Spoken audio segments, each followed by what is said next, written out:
daw ako. Ang di nila alam, ako ay mas matalino. Galamay ko'y 8, tinta ko'y itim. Sandata sa kalaban, proteksyon sa karagatan.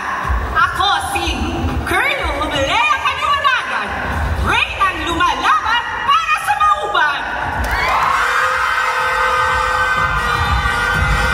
Once again, Queen number 1, Queen Reynang Kaliwanagan.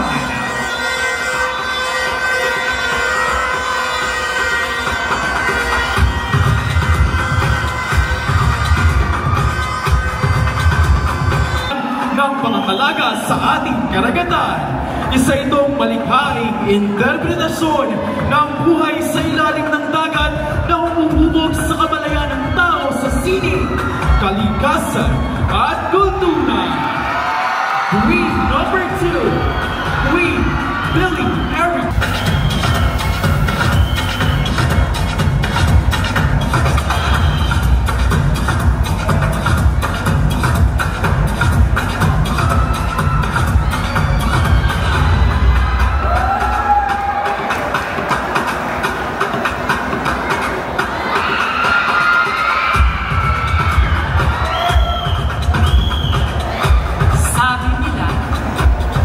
Malaki daw ang mata ko.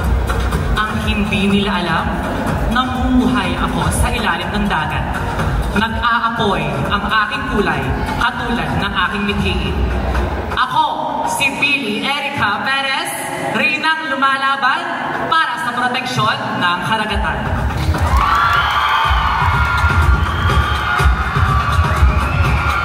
Once again, Queen number 2, Queen Billy Erica Perez. Na bumabalot sa katawan, may palamuti ng maliliit na perlas at kristal na parang patak ng tubig. Ang koronang suot ay sumasagisa sa kasaganahan at ganda ng iyamang dagat.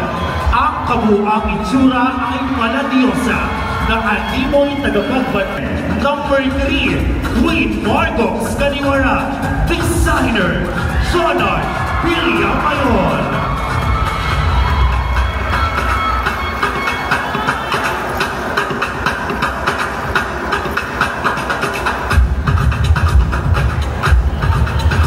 Sabi nila, nakakasugat daw ako.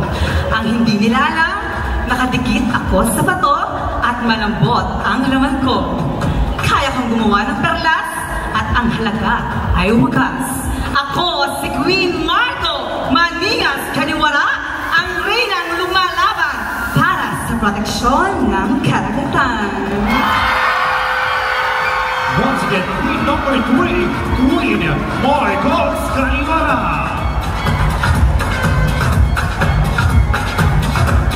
Sa tabang at karangalan, Queen number 4, Queen Francine Nicole Gallego, designer Ken.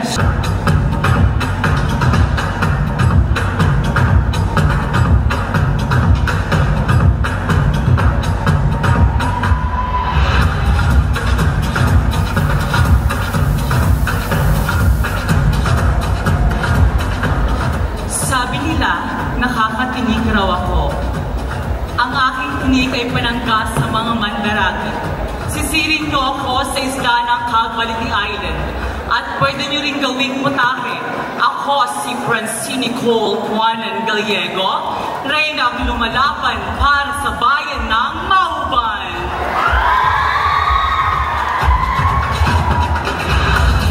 Once again, Queen number 4, Queen Francine Nicole Gallego.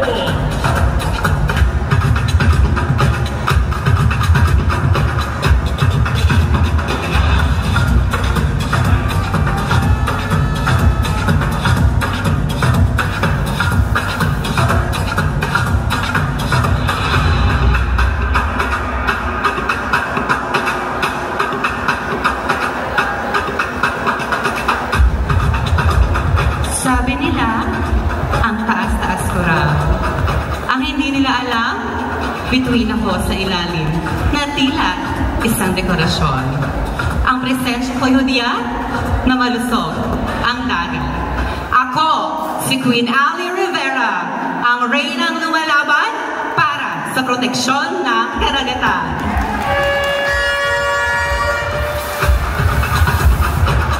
Once again, Queen number 5, Queen Ali Rivera.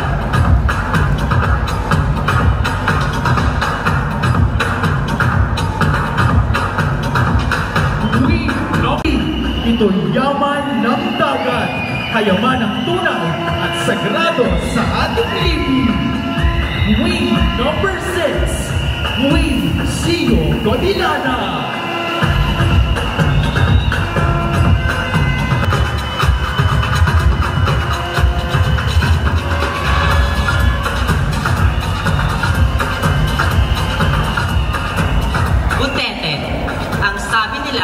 Wala raw akong kwenta. Ang hindi nila alam, pag logo ko ay depensa. Sensitibo sa polusyon, malinis na karagatan ang indikasyon. Ako, si Queen Gio Godilana, ang reynang lumalaban para sa proteksyon ng karagatan!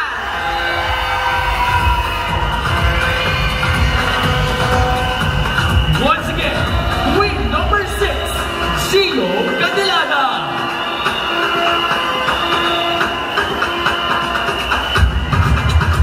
Ang kasuotang ito ay hamok sa mahiwagang anyo ng tigya. Isang nilalagdagan na tila sumasayaw sa ilalim ng tubig.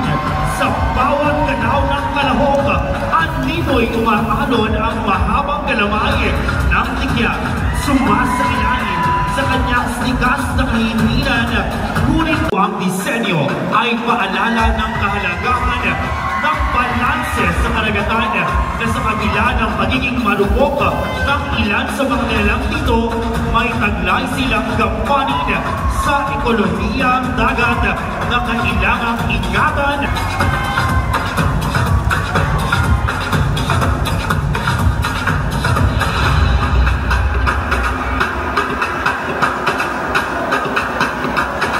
Sabi nila, lalo daw akong dumadami. Ang hindi nila alam, dahil sa polusyon, kaya may kaitirahan ng maliliit upang hindi makiit. Ako, si Luis Obien, ang reynang lumalaban sa proteksyon para sa karagatan.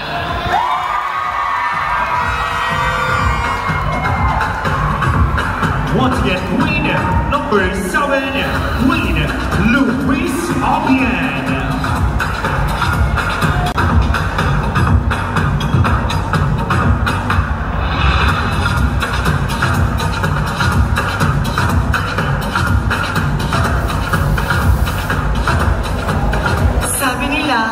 Ako raw ay mahihiyain. Ang hindi nila alam, malaki ang aking gampanin. Maliit man ang aking palikpik at wala akong kaliskis. Lalaki ang nagbubuntis. Ako si Queen Jenna Motilia Parado, reynang lumaraban para sa mauban.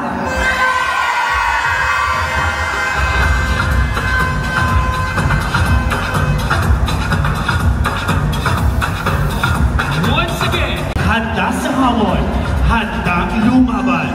Sa bawat indak at kilos, muling binubuhay ang koneksyon ng tao sa karagatan. Isang paalala na sa kabila ng pagbabago, kailangang ikat.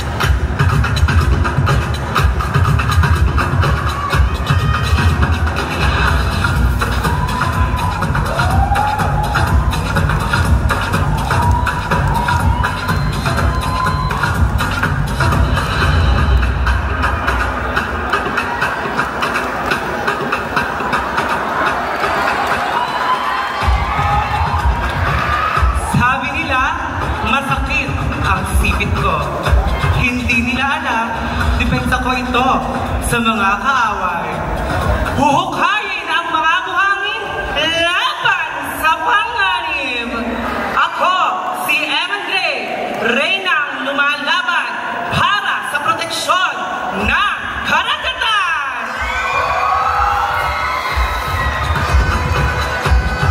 Once again, Queen number 9, Queen Evan Gray. At likas na yaman para sa susunod na heredasyon. Queen number 10, Queen Asia Francisco Abelardo. Designer Alvarez Kier.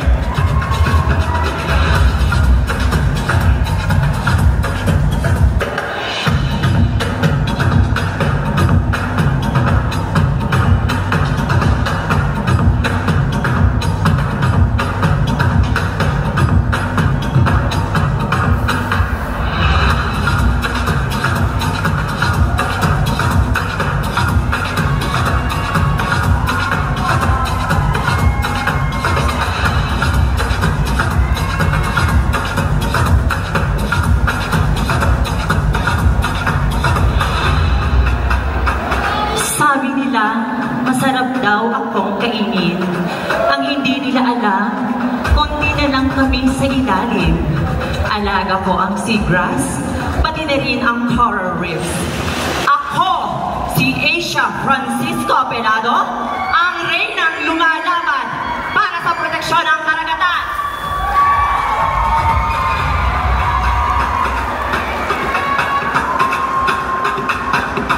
Once again, Queen number 10, Queen Asia Francisco Abelardo.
pagbati po at pasasalamat sa lahat po ng taong naririto para sa gabing ito upang saksihan at suportahan ang isang gabi ng kagandahan, advokasya at pagbabago. Ang gabi pong ito ay hindi lamang po patungkol sa kumikinang na korona or husay ng pagrampa ng ating mga kandidata. Ito po ay pagdiriwang ng tunay na lakas, dignidad at boses ng ating mga kapatid mula po sa ating pong trans and gay community. Palakpakan po natin sila. At syempre po sa ilalim ng temang Inclusivity Creates Power, Waves of Grace, Tides of Change, isinusulong po natin ang pagtanggap at pagkakapantay-pantay at pagkilala sa tunay na pagkatao ng bawat isa. At syempre po, bilang bahagi po ng malawak na layunin ng Queen of Mauban 2025. Nais po namin bigyang pugay at pasalamatan ang Maubanin First Program sa pamumuno po ng ating napakabait at napakasipag. Wala pong iba, Mayor Ninong Erwin Pastrana. Palakpakan po natin. At syempre po, sa pamumuno po ng Sangguniang Bayan, sa pamumuno po ng ating pinakamamahal na Vice Mayor, Honorable Alwin Sardea. Palakpakan din po natin. At syempre po, isa pong karangalan na ipabatid po sa inyong lahat na ang bahagi po ng malilikom sa ticket sales ng Queen of Mauban 2025 ay ilalaan po natin sa ating pong mga magsasaka ng karagatan, ang ating pong mga Maubanin fisher folks. Palakpakan po natin ang Queen of Mauban. Ano po, ito po ay hakbang na patunay lamang po na ang Queen of Mauban ay hindi lamang po para sa isang entablado. Ito rin po ay para sa tunay na paglilingkod at pagtulong na maiangat ang antas ng ating komunidad. Kaya po sa ating mga candidates, salamat po sa inyong katapangan at pagiging huwaran ng kagandahan na may layunin. At sa ating pong mga sponsors, volunteers at sa lahat po ng bumubuo ng matagumpay na gabing ito, salamat po sa paniniwala na ang inklusibidad ay hindi lamang po ideya. Ito po ay isang makapangyarihang pwersa ng pagbabago. Kaya sama-sama po nating itaas ang bandera ng pagkakapantay-pantay, pag-asa at pagmamalaki sa ating pinanggalingan. Mabuhay po ang Queen of Mauban 2025. Mabuhay po ang LGBTQIA+. And of course, mabuhay po ang ating mga mangingisda at mabuhay po ang mga Good evening, everyone! Good evening, ladies and gentlemen! Isang makulay at makubuluhang pagbati po sa ating lahat. Bilang tagapamahala at taga-ayos ng Queen of Mauban 2025, isa pong karangalan ang mamuno sa isang programang hindi lamang nagpaparangal ng kagandahan at talento, kundi tumatayo rin bilang plataforma ng pagkapantay-pantay, pagtanggap at tunay na pagkakaisa. Ang tema natin ngayon, sabi nga po ni Sir Dale, Inclusivity Creates Power, Wave of Strength, Tides of Change, ay sumasalamin po sa paninindigan ng ating komunidad na yakapin ang bawat isa. Sa bawat alon ng pagtanggap ay may daluyan ng lakas. Sa bawat agos ng pagkakaisa, may hatid na pagbabago. Kaisa po natin ang LGBT Mauban, Mauban Gay Association at Catbaliti Island Gay Lesbian Association. Palakpakan po naman natin ang LGBTQ community ng bayan ng Mauban na buong tapang na pagmamalaki at nagtutulungan para sa isang inklusibong tagumpay. Ito rin po ay patunay ng ating pamahalaan ay tunay na katuwang at kakampi ng LGBTQI+ sector na sa Mauban at sa Mauban nga sabi, walang naiiwan. Dahil sa pagtanggap at pagkapantay-pantay, nagiging mas epektibo at mas produktibo ang bawat mamamayan. Halina't po tunghayan natin pa natin ang mga renang lumalaban para sa proteksyon ng karagatan. Muli, maraming salamat po sa inyong tiwala at suporta. Sama-sama po nating itaguyod ang alon ng lakas at agos ng makabuluhang pagbabago. Mabuhay ang Queen of Mauban 2025. Mabuhay ang bayan ng Mauban. Mabuhay ang pagkapantay-pantay. Maraming salamat po.